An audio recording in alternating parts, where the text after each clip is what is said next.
Shalom anak-anak, shalom adik-adik semuanya, khususnya anak tanggung dan remaja. Masih bersama Kak Esther, Kak Floren dan Kak Afri di sini. Kita akan bersama-sama memuji Tuhan. Yuk mari kita siapkan hati kita yang terbaik untuk Tuhan Yesus.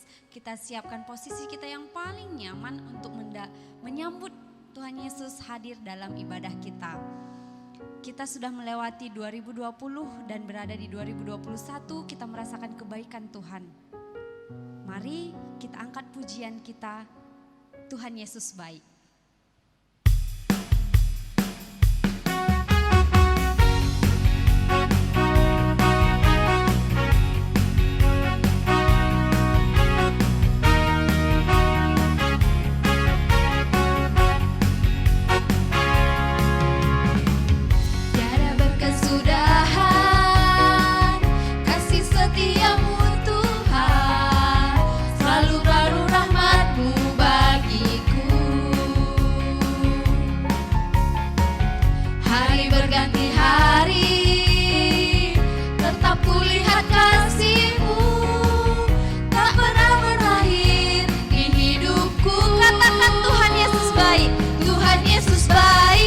Jempolnya sungguh amat baik untuk selama-lamanya. Tuhan Yesus baik, Tuhan Yesus baik, Tuhan Yesus baik, sungguh amat baik untuk selama-lamanya. Tuhan Yesus baik.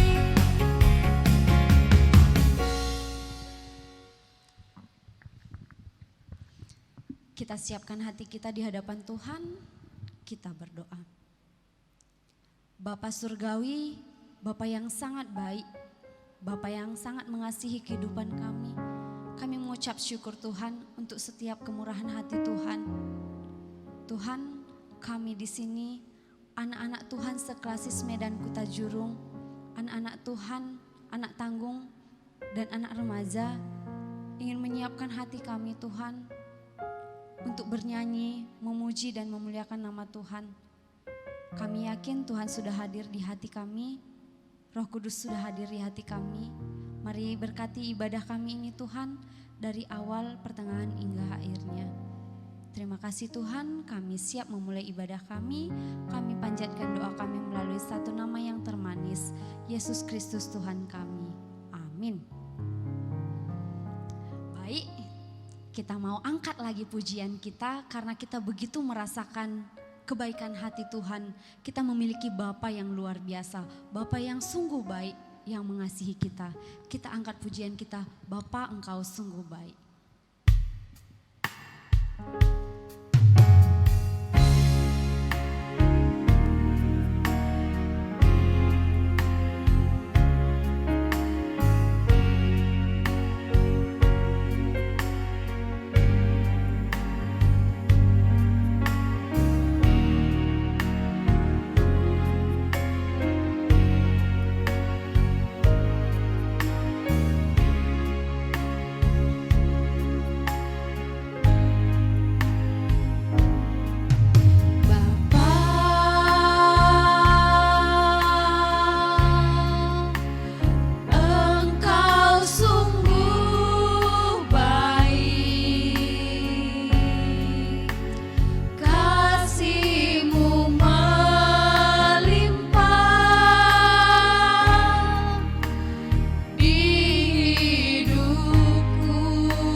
kita memulai ibadah kita. Pujian dan kemuliaan hanya kepada Allah Bapa. Karena Ia yang menjadikan dunia ini dan isinya, Ia yang empunya kita dan tetap memelihara kita, Dialah Alfa dan Omega. Pertolongan dan damai dari Yesus bersama dengan kita. Dialah Tuhan dan Juru Selamat kita. Amin.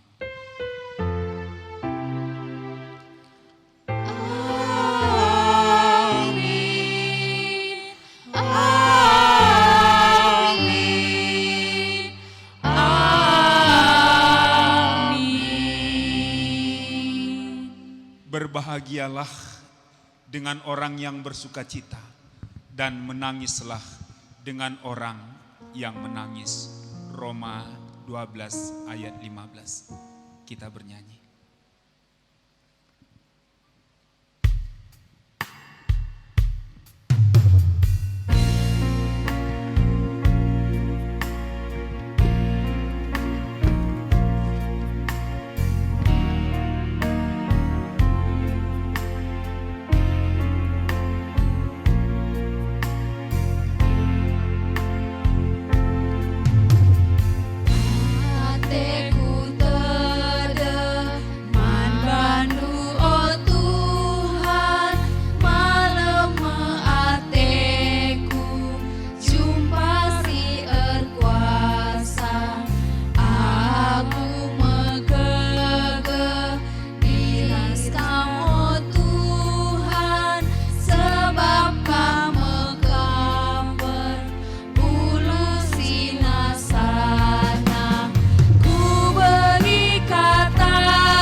Pembacaan firman Tuhan bagian yang pertama kita ambil dari Ayub 29 ayat 21 hingga 25.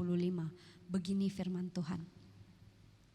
Kepadakulah orang mendengar sambil menanti. Dengan diam mereka mendengarkan nasihatku. Sehabis bicaraku tiada seorang pun angkat bicara lagi. Dan perkataanku menetas di atas mereka. Orang menantikan aku seperti menantikan hujan, dan menadahkan mulutnya seperti menadah hujan. Pada akhir musim, aku tersenyum kepada mereka. Ketika mereka putus asa dan seri mukaku, aku tidak dapat disuramkan mereka. Aku menentukan jalan mereka dan duduk sebagai pemimpin. Aku bersemayam seperti raja di tengah-tengah rakyat, seperti seorang yang menghibur mereka yang berkabung. Berbahagialah orang yang mendengarkan firman Tuhan dan melakukannya dalam kehidupannya sehari-hari. Haleluya. Haleluya. Haleluya. Haleluya.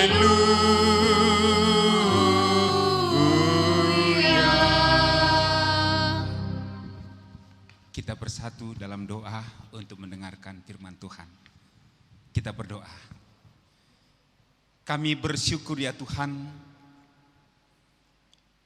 pada hari Minggu yang berbahagia ini, kami boleh bersekutu setiap anak-anak-Mu, anak remaja dan anak tanggung. Kiranya ya Bapa, ibadah kami berkenan bagi Tuhan, dan kami mau menjadi anak-anak Tuhan yang berdampak, yang memberi pengaruh positif di tengah-tengah dunia ini. Dan itu hanya mungkin jikalau kami dengar-dengaran akan firman Tuhan dan melakukannya dalam kehidupan kami. Untuk itu ya Tuhan, berfirmanlah Engkau, kami siap mendengarkannya. Di dalam Yesus Kristus, Tuhan dan Juru Selamat kami berdoa dan mengucap syukur. Amin. Anak remaja dan anak tanggung, Shalom. Firman Tuhan yang menjadi renungan bagi kita pada minggu ini diambil dari kitab Kisah Para Rasul, Kisah Para Rasul pasal 18, dimulai dari ayat 24 sampai 28. Mari kita membuka Alkitab kita. Mari kita memperhatikan nats renungan kita ini, khotbah ini. Saya bacakan, mari kita sama-sama memperhatikannya untuk kita renungkan bersama. Kisah Rasul 18 ayat 24 sampai 28. Apolos di Efesus. Sementara itu datanglah ke Efesus orang Yahudi bernama Apolos yang berasal dari Alexandria. Ia seorang yang fasih berbicara dengan sangat mahir dalam soal-soal kitab suci. Ia telah menerima pengajaran dalam jalan Tuhan. Dengan bersemangat ia berbicara dan dengan teliti ia mengajar tentang Yesus. Tetapi ia hanya mengetahui baptisan Yohanes. Ia mulai mengajar dengan berani di rumah ibadat. Tetapi setelah Priskila dan Aquila mendengarnya, mereka membawa dia ke rumah mereka dan dengan teliti menjelaskan kepadanya jalan Tuhan.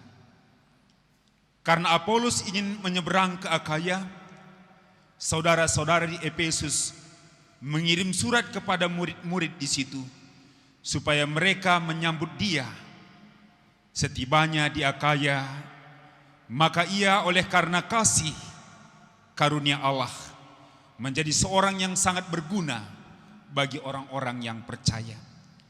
Sebab dengan tak jemu-jemunya ia membantah orang-orang Yahudi di muka umum dan membuktikan dari kitab suci bahwa Yesus adalah Mesias. Sampai demikian firman Tuhan untuk kita renungkan pada minggu ini dengan tema supaya anak remaja, anak tanggung GBKP. Inilah harapan tema, memberi pengaruh positif. Memberi pengaruh positif. Shalom. Ayub, itu yang kita baca tadi dalam nats bacaan kita. Saat mengalami penderitaan yang sangat berat, itu kalau kita baca dalam teks bacaan kita. Ketika sahabat-sahabatnya, Elipas, Sopar, dan Bildad, memang maksud kawan-kawan sahabat-sahabat untuk menghiburkan dia. Tapi rupanya beginilah kehidupan. Ketika kebenaran yang ada dalam diri kita, maksud hati untuk menghibur, tetapi pada kenyataannya mereka sudah mendakwa. Ya, coba juga kita renung-renungkan dalam sikap kita. Ya, dengan sahabat-sahabat, anak remaja, anak tanggung. Ketika saudara kita menderita, apa yang kita lakukan? Barangkali kita mau supaya dia terhibur, tapi sering juga kita tanpa sadar mengungkit kesalahan mereka, kekurangan mereka. Sehingga maksud kita tadi menghibur dia, tapi akhirnya menyakiti dia dan membuat dia semakin terpuruk. Coba kita renungkan itu sebagai sahabat-sahabat remaja dalam pergaulan kita, sahabat-sahabat anak tanggung. Dan hari ini kita belajar supaya apa yang kita kerjakan benar-benar menjadi sukacita. Seperti yang dikatakan dalam invokasi kita tadi, kan begitu. Bersukacita dengan orang yang bersukacita dan menangislah dengan orang yang menangis. Jangan sebaliknya. Maksud kita mau membawa sukacita, tapi kenyataannya kita melukai hatinya. Inilah yang dialami oleh Ayub kalau kita jeli membaca dalam nats bacaan kita tadi. Karena apa? Karena Ayub membela diri. Karena dalam setiap langkah hidupnya dia melakukan yang terbaik dalam pengenalan akan Tuhan. Tetapi dalam realitas kehidupannya dia menderita. Kalau kita membaca dari awal kitab Ayub, luar biasa penderitaannya. Diceritakan di sana bahwa dia memang orang yang terkaya di timur pada waktu itu. Tapi dikatakan pada satu hari seluruh harta bendanya oleh karena bencana angin topan membuat seluruh harta bendanya habis. Dan tidak berhenti di situ. Ada juga laporan bahwa ketika anak-anaknya 7 laki-laki dan 3 perempuan sedang berpesta, tiba-tiba ada badai angin kencang yang meruntuhkan rumah tempat dia berpesta dan semuanya meninggal. Dan tidak berhenti di situ, Ayub juga mengalami penderitaan yang berat oleh karena penyakit kulit yang dia alami. Sungguh luar biasa. Kalau boleh kita renungkan hari ini penderitaan Ayub. Dan ketika itulah datang sahabat-sahabatnya Elipas, Sofar dan Bildad. Maksud hatinya mau menghibur. Tapi melihat bagaimana Ayub bersaksi tentang hidupnya, apa yang sudah dia kerjakan, dan dikatakan memang Ayub adalah orang benar di mata Tuhan. Sehingga dengan demikian anak remaja, anak tanggung, sahabat-sahabatnya itu mendakwa Ayub dengan tuduhan, apakah Ayub benar di hadapan Tuhan? Kalau orang benar pasti tidak akan menderita. Seperti yang dituduhkan oleh Bildad. Bagaimana manusia benar di hadapan Allah? Dan bagaimana orang yang dilahirkan perempuan itu bersih? Itu kita lihat dalam Ayub 25 ayat 4. Tapi Ayub membela diri. Sebab sungguh anak remaja dan anak tanggung, Ayub melakukan yang benar di mata Tuhan. Dan sebenarnya dia sungguh-sungguh berdampak apa yang dia ungkapkan di pasal 29. Bahwa pada masa mudanya, pada masa kebahagiaannya luar biasa. Bagaimana dia takut kepada Tuhan. Dan dikatakan masa remaja, masa bergaul karib dengan Tuhan. Di ayat 4 pasal 29 ini. ketika mengalami kejayaan, dia menyaksikan bahwa dia menyelamatkan orang yang sengsara. Dia menjadi pelindung bagi anak yatim. Dia memberikan sukacita kepada para janda. Dan dia menjadi mata bagi orang yang buta. Dan menjadi kaki bagi yang lumpuh. Menjadi bapa bagi orang-orang miskin. Luar biasa apa yang dikerjakan oleh Ayub. Ketika kesempatan yang diberikan Tuhan, dia mengerjakannya dalam kehidupannya. Dan itu yang dia ungkapkan kepada Bildad pada saat itu. Dan secara khusus dalam nats bacaan kita tadi, dia bersaksi bahwa ketika itu dia menjadi pemimpin yang berhikmat, sehingga orang-orang menantikan dia. Artinya boleh kita bayangkan dalam nats bacaan ini, ketika orang-orang mengalami pergumulan dalam hidupnya, orang-orang menantikan dia hadir, karena setiap dia hadir ada jalan keluar. Artinya Ayub berdampak. Ayub hadir memberikan pengaruh positif. Dan semua orang mengakui bagaimana Ayub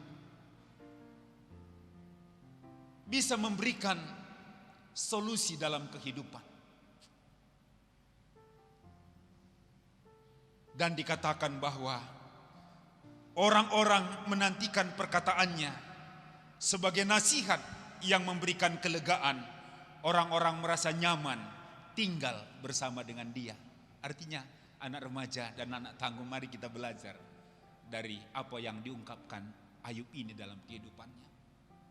Apakah orang nyaman bersama dengan kita ketika kita bergaul? Atau sebaliknya? Itulah yang kita boleh lihat dari nats bacaan kita. Dan dari nas khotbah ini menuliskan tentang perjalanan pemberitaan Injil yang terus merambat walaupun dihambat. Terus menjalar walaupun dibabat. Itu diungkapkan bagaimana perjalanan pemberitaan Injil. Artinya bahwa Injil siapapun tidak bisa menghambatnya, karena memang itu adalah kebutuhan dunia. Injil adalah cerita tentang Yesus. Dan bagi anak tanggung, bagi anak remaja, mari kita renungkan bagaimana luar biasanya Tuhan mengasihi kita, memberikan keselamatan sebagai anugerah. Coba catat dan renungkan, anugerah artinya yang memberi tidak wajib, yang menerima tidak berhak. Kalau ada tindakan-tindakan yang demikian dalam kehidupan kita, seperti itulah keselamatan yang sudah kita terima, yang dikatakan Injil keselamatan itu. Artinya Allah Bapa kita sebenarnya tidak berkewajiban untuk memberikan keselamatan kepada kita. Dan kita sebagai orang berdosa sedikit pun tidak berhak. Sehingga dikatakan anugerah. Itulah Injil keselamatan yang harus diberitakan, kata Rasul Paulus. Injil adalah kekuatan Allah untuk menyelamatkan setiap orang yang percaya, gitu ya. Jadi coba kita renungkan itu.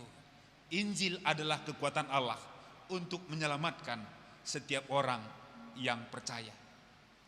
Sehingga memang dalam kitab Kisah Para Rasul dituliskan bahwa setiap orang yang telah menerima Roh Kudus akan menjadi saksi untuk memberitakan Injil.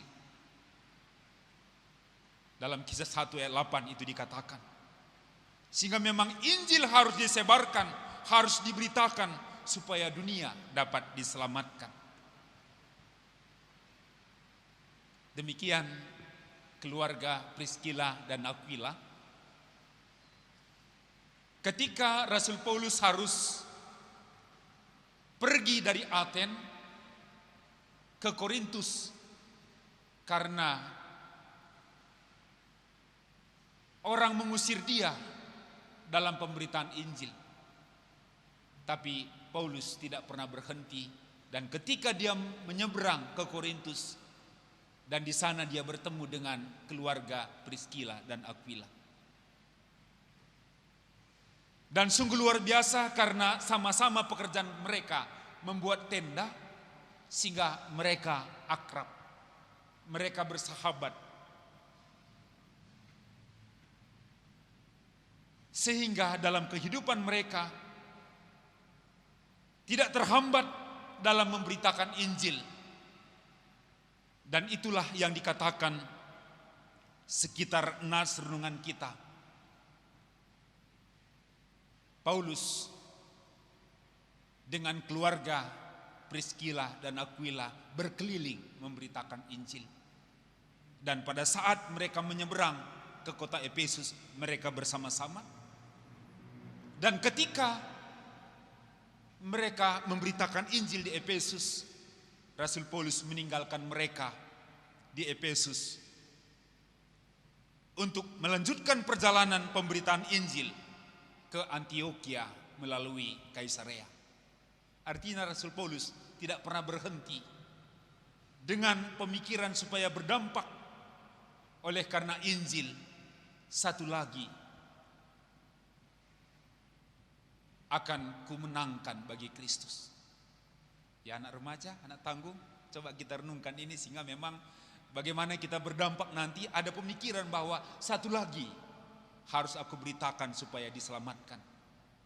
Prinsip sebagai orang Kristen. Dan luar biasa pada saat itu dikatakan dalam nas renungan kita bahwa ada seorang Yahudi yang bernama Apolos, berasal dari Alexandria. Dikatakan tadi bahwa dia sangat fasih berbicara dan mahir soal-soal kitab suci. Dia sudah mengetahui jalan Tuhan. Dan dia mengajar dengan teliti. Tapi ada catatan di sana. Tapi dia hanya mengetahui baptisan Yohanes. Apa artinya baptisan Yohanes? Anak tanggung dan remaja Tuhan. Artinya Yohanes ketika memberitakan tentang jalan bagi Tuhan, itu adalah baptisan pertobatan. Dan Apolos hanya mengetahui tentang baptisan pertobatan. Dan sungguh luar biasa ketika Priscilla dan Aquila mendengarkan pengajaran Apolos dan ada kesempatan untuk membawa dia sharing Injil di rumahnya. Dan sungguh luar biasa pada sharing itu benar Apolos sudah mengetahui jalan keselamatan, jalan kebenaran yang sebenarnya, bahwa Yesus adalah Mesias. Dan sungguh luar biasa di kota Efesus mereka sangat berdampak. Dan dikatakan tadi ada keinginannya untuk menyeberang ke Akhaya, dan orang-orang Efesus menyurati orang Akhaya. Dan sungguh luar biasa bagaimana Apolos ketika sudah tiba di Akhaya, dia memberitakan Injil. Dan bahkan dia berani berdebat dengan orang-orang Yahudi pada waktu itu di muka umum bahwa Yesus seturut dengan kitab suci adalah Mesias. Karena bagi orang-orang Yahudi, Mesias itu masih dalam penantian. Tapi dengan tegas Apolos mengajarkan bahwa Yesus adalah penggenapan dari janji Mesias itu. Sehingga dikatakan tadi bahwa luar biasa sekali Apolos berdampak, berpengaruh bagi kehidupan orang-orang Kristen di Akaya. Inilah renungan kita pada minggu ini, anak-anak remaja dan anak-anak tanggung. Dan seturut dengan tema memberi pengaruh positif. Bagaimana caranya? Apa yang harus kita lakukan? Kan ini menjadi perenungan bagi kita. Jadi anak-anak Tuhan, kalau kita mau berdampak dan memberi pengaruh yang positif, tidak ada jalan yang lain selain jalan Tuhan. Kita melihat bagaimana Ayub tadi berdampak. Dikatakan dia orang benar karena melakukan perintah Tuhan, yakni mengasihi Tuhan dan mengasihi sesama. Dan Paulus, keluarga Priscilla dan Aquila, serta Apolos dan teman-teman mereka dalam memberitakan Injil. Dan kemanapun mereka pergi, mereka memberikan pengaruh positif. Karena apa? Karena memang Injil adalah jawaban dalam setiap kehidupan kita. Yesus adalah jawaban dalam setiap kehidupan kita. Sehingga mereka sangat suka menceritakan Yesus. Mereka sangat senang memberitakan Yesus sebagai Tuhan dan Juru Selamat. Dan mereka mau dari pemberitaan mereka ada satu orang lagi untuk diselamatkan. Apakah remaja mau berdampak? Apakah anak-anak tanggung mau berdampak? Dan luar biasa banyak sekali nyanyian-nyanyian, pujian. Dan salah satunya dari Kidung Jemaat 427 itu luar biasa sekali. Ku suka menuturkan cerita mulia, cerita Tuhan Yesus dan cinta kasih-Nya. Ku suka menuturkan cerita yang benar, penawar hati rindu, pelipur terbesar. Ku suka menuturkan, ku suka memazurkan cerita Tuhan Yesus dan cinta kasih-Nya.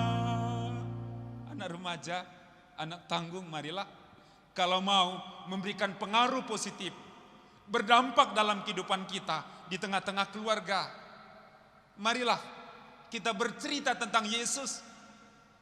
Bercerita kepada orang tua kita, kepada bapak kita, kepada mama kita, sharing Injil. Di sekolah, di pergaulan, mari kita bercerita tentang Yesus. Artinya ketika kita membaca firman Tuhan dan melakukannya dalam kehidupan kita, itu menjadi cerita kehidupan kita. Luar biasa dampak kita. Secara khusus di tahun ini, GBKP mau membangkitkan anak muda, anak remaja, anak tanggung, bahkan permata. Dan tema tahunan kita, anak muda menjadi berkat, saudaraku, adik anakku, ya, remaja, anak tanggung. Mari persiapkan diri supaya berdampak, menjadi berkat di masa mudamu. Belajarlah tentang firman Tuhan dan bercerita tentang Yesus.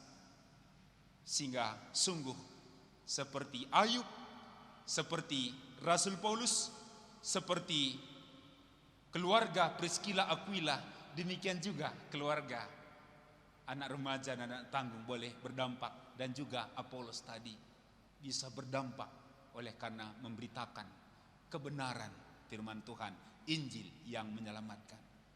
Selamat memberi pengaruh positif dan menjadi berkat di sekitar anak remaja dan anak tangguh. Amin. Kita berdoa. Terima kasih Bapa di surga, firman-Mu sudah kami dengarkan.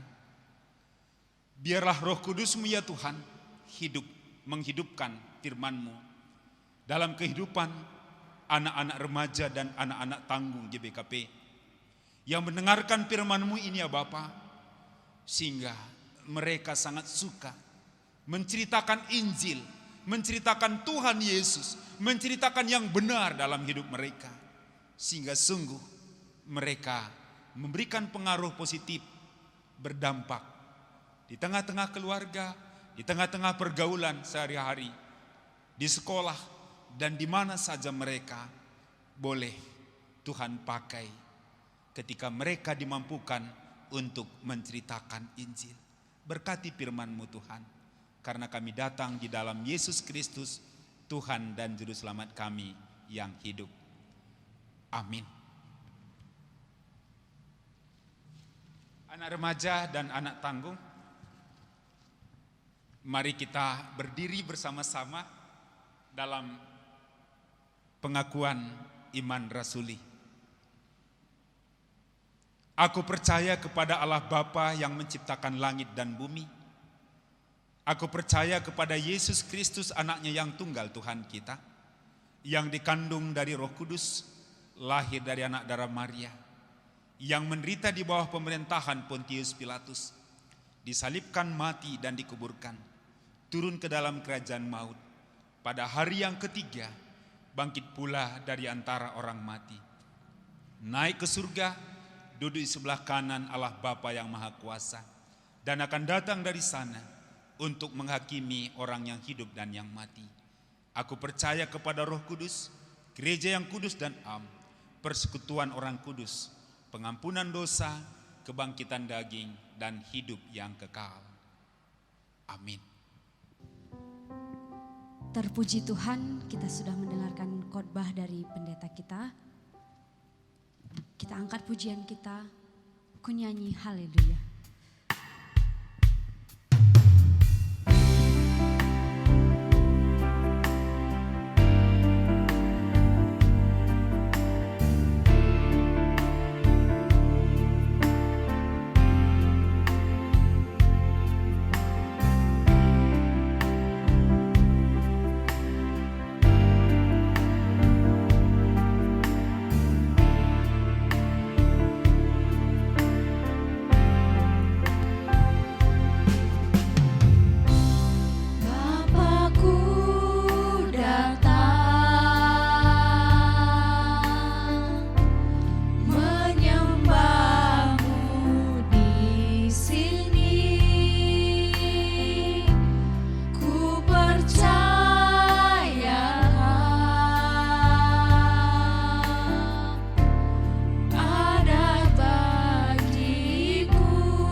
kita siapkan persembahan kita. Sebelum kita memberikan persembahan kita yang terbaik kepada Tuhan, bahan pendukung kita untuk persembahan Roma 12 ayat 1. Karena itu saudara-saudara, demi kemurahan Allah aku menasihatkan kamu supaya kamu mempersembahkan tubuhmu sebagai persembahan yang hidup, kudus dan berkenan kepada Allah. Itulah ibadahmu yang sejati. Sambil mengumpulkan persembahan, kita angkat pujian kita, Simpar Tuhu Pemerendo.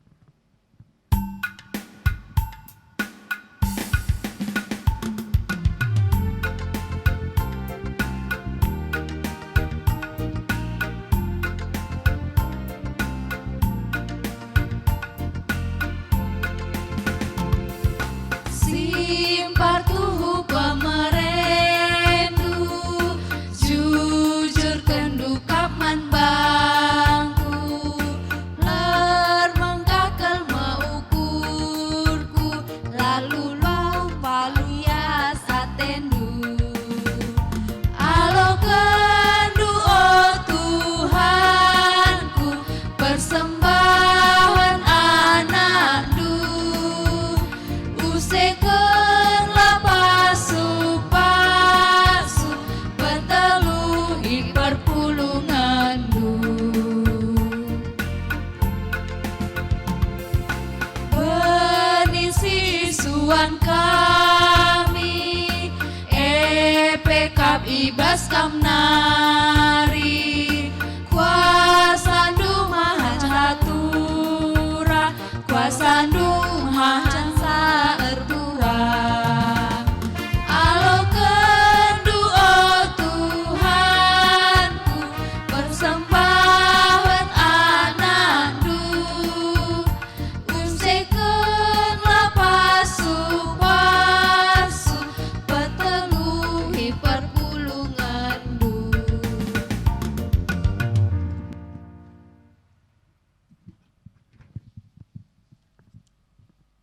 Mari kita bersatu dalam doa untuk mendoakan persembahan kita dan mengangkatkan syafaat kita.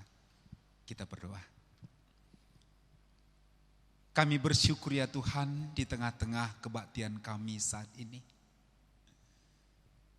Karena kami merasakan bagaimana Tuhan memelihara kami.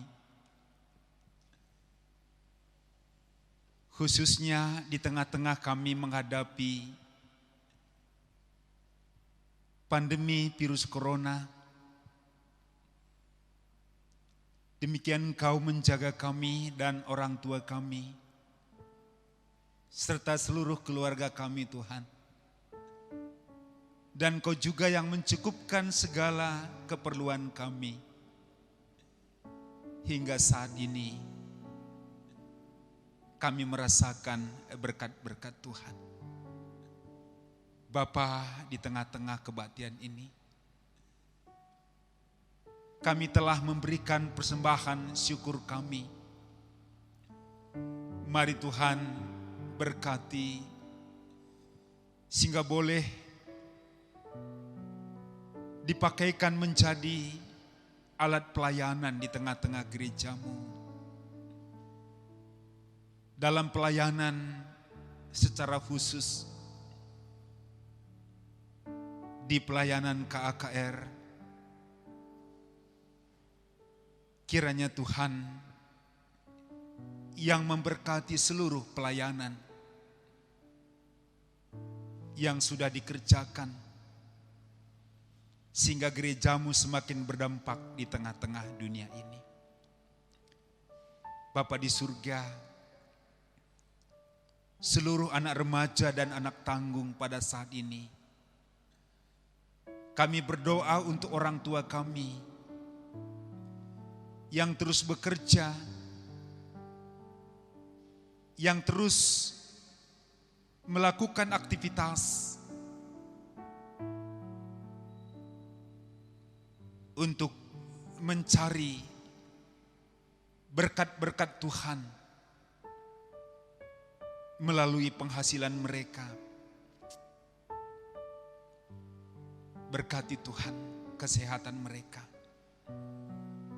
Demikian juga berkati setiap kami anak-anak-Mu,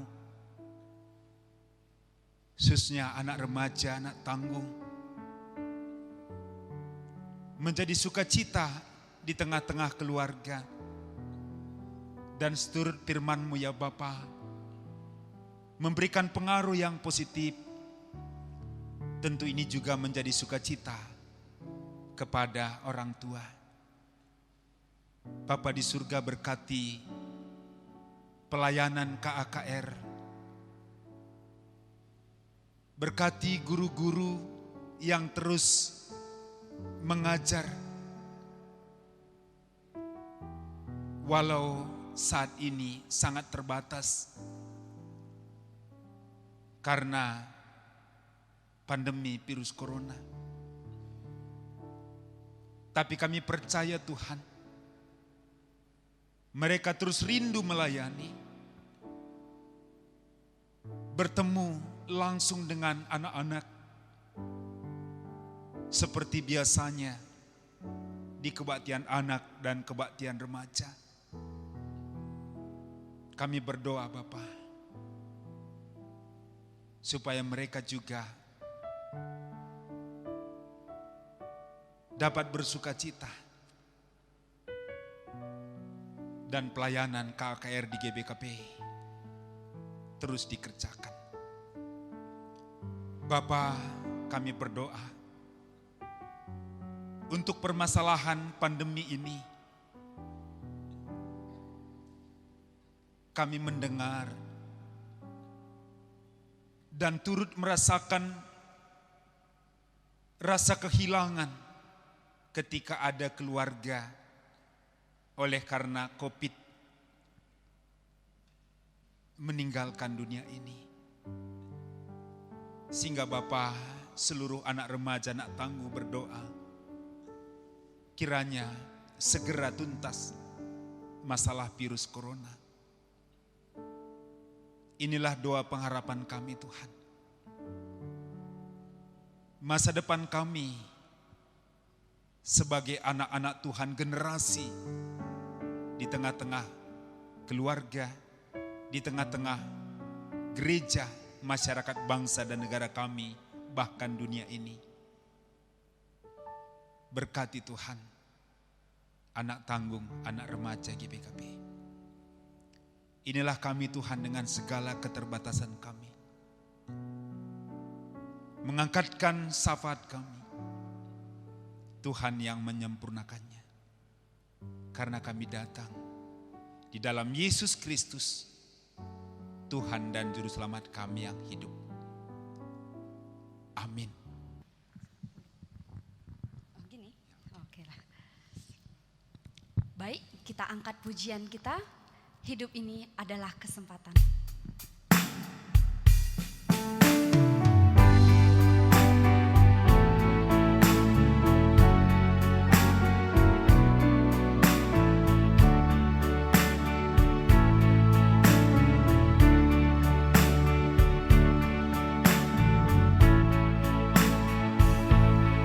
Hidup ini adalah kesempatan. Hidup ini untuk melayani Tuhan. Jangan sia-siakan waktu yang Tuhan beri. Hidup ini harus jadi berkat. Oh Tuhan, pakailah hidupku selagi aku masih kuat.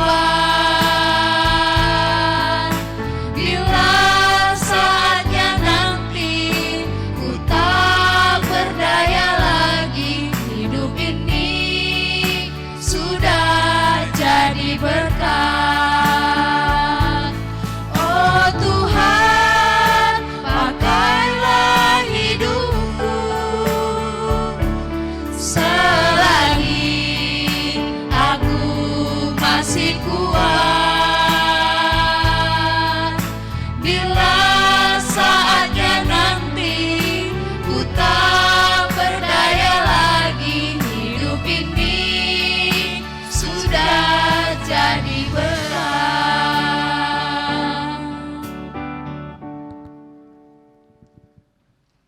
kita berdoa dengan doa yang diajarkan oleh Tuhan Yesus kepada kita.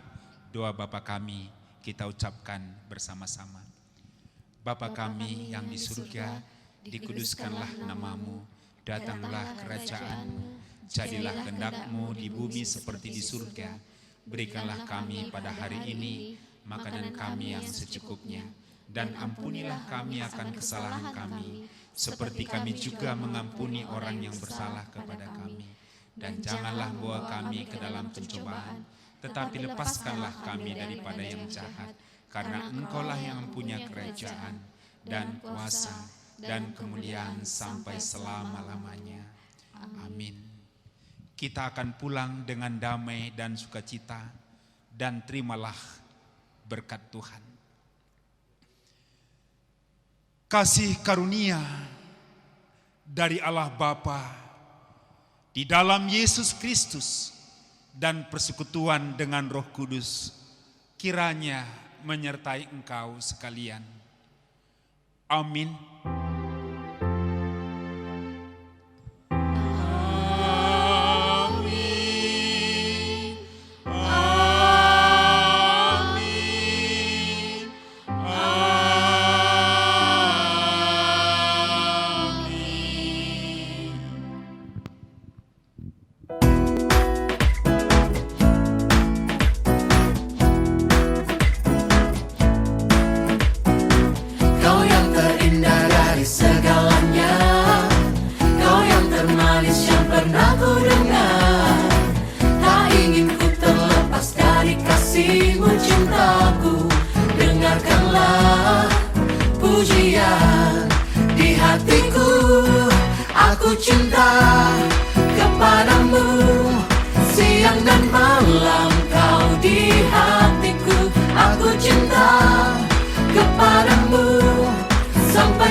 Remaja dan anak tanggung, marilah persiapkan diri berlatih sesuai dengan gerakan TikTok rohani tadi, dan dikirim dalam bentuk video ke nomor HP 081362663501.